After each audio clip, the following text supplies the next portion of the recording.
Buksan mo, papasukin ako.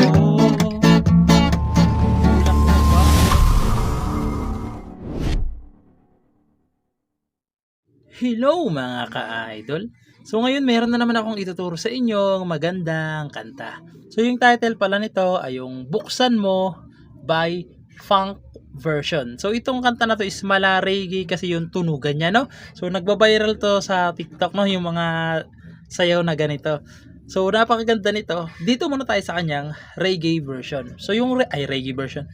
Reggae pattern. So yung reggae pattern natin is hanggang matapos na, no? So ganito lang. Magbe-bass kayo na kasama yung string.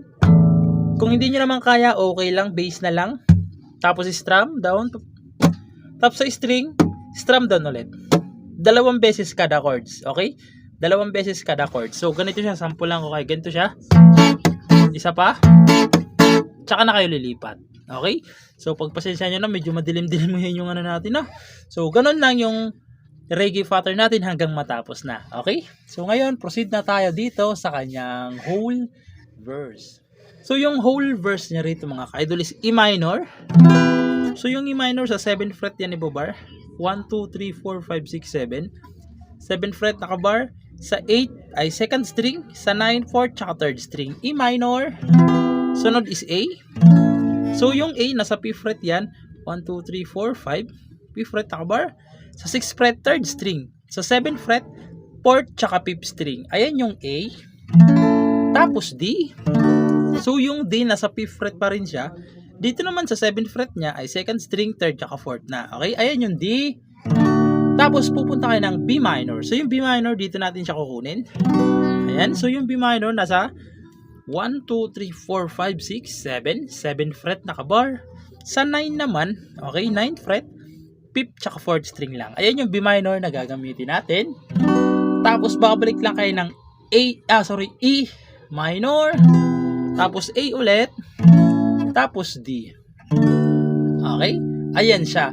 Yung mga chords na yan, 2 beses nyo silang gagawin. Okay? 2 times. So isang beses ko lang kakantahan para hindi tayo makapiright. No? So ganito naman siya kapag kinantahan sa verse.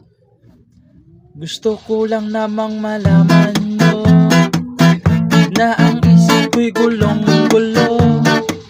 Nagtatanong saan gawin dahil ang puso ko ay nabihag na. Tapos isa pa kasi 2 beses, no? Alam mo bang minamahal ko siya? So ganon siya. 2 beses nyong gagawin yung mga chords na yan. Okay? Yan na yung whole verse niya. Pagkatapos niyan, pupunta na tayo ng pre-chorus doon sa magpalagay kaya ako ng tato, magpatubo ng balbas ang uso. So, doon na yun sa pre-chorus, no? So, ngayon, proceed na tayo sa kanyang pre-chorus. So, yung pre-chorus niya mga ka-idol is G. So, yung G sa 3rd fret nakabar. Sa 4th fret, 3rd string. Sa 5th fret, 5th string, tsaka 4th string. G, A, D, B minor, G ulit, tapos biglang mag-E. So yung E sa 7th fret nakabar yan. Dito naman sa kanyang 9 ay 2nd string, 3rd, tsaka 4th. Ayan yung E. Tapos A. Okay, ayan yung kanyang pre-chorus. Okay? So dito pala mga kaidol sa pre-chorus, yung kakantahan nating lyrics is yung pangalawang pre-chorus na, okay? Kasi same lang naman sila ng unang chorus, unang pre-chorus, tsaka pangalawang pre-chorus. So doon lang tayo sa pangalawang pre-chorus na lyrics kasi medyo kabisado ko, no? Para mas maintindihan nyo naman. So ganito siya sa pre-chorus kapag kinantahan. Palagay kaya ako ng totoo, magpatubo ng balbas sa muso, sa braso, padagdag ng pet gaydel. Tapos chorus, buksan mo, papasukin mo. Ganon siya, no? So, papasok na doon yung kanyang chorus. So, ngayon, proceed na tayo sa kanyang chorus.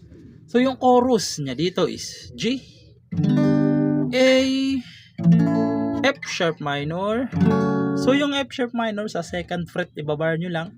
Dito naman sa kanyang 4th fret, 5th tsaka 4th string lang. Ayan yung F sharp minor, B minor, E minor, A, D. Okay, lahat ng chords na yan, dalawang beses nyong gagawin sa chorus. Okay, 2 times. So, ganito naman siya kapag kinantahan sa chorus. Buksan mo, papasukin ako, bulaklak para sa'yo. Ano bang gusto mong gawin ko para mahalin mo? Isa pa, kasi dalawang beses. Buksan mo, papasukin mo na, may tsokolating dala, bigyan mo naman ng pag-asa, suko sinta. Okay, so ganun lang siya tugtugin sa chorus. Okay, so yun lang naman, sana nagustuhan nyo to at nag-enjoy kayo sa tutorial natin at good luck sa bago nyong matututunan.